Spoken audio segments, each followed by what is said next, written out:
पेठ तालुक्यामध्ये पूर्ण गढूळ पाणी येतोय. आमची हनिशा सोसायटी आहे आणि मी यशवंत कॉम्प्लेक्स सोसायटीचा मी स्वतः अध्यक्ष आहे. हनिशा सोसायटीमध्ये पण पदाधिकारी आहे. आज आमच्या बिल्डिंगला फक्त 6 महिने झाले. 6 महिन्यात इतका गढूळ पाणी येतो की 4 वेळा आम्हाला टाकी स्वच्छ करावी लागली. आंघोळीसाठी सुद्धा आम्हाला पाणी विकत घ्यावं लागतंय.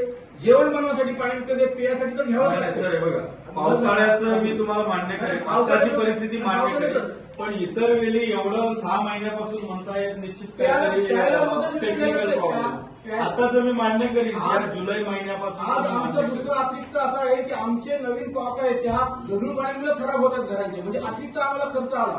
जनतेने हा अतिरिक्त खर्च पाण्याला टॅक्स भरून का भरावा हा आमचा प्रश्न आहे.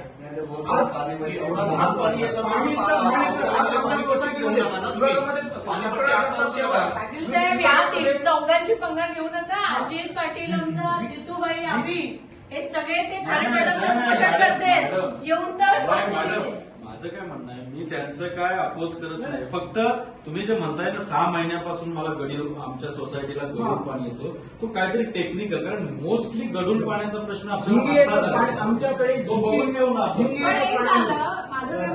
आमच्याकडच्या बहुतेक सोसायटी कंप्लेंट्स करतात.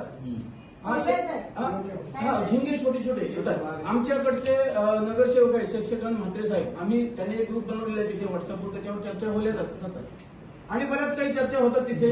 कोण नगरसेवक?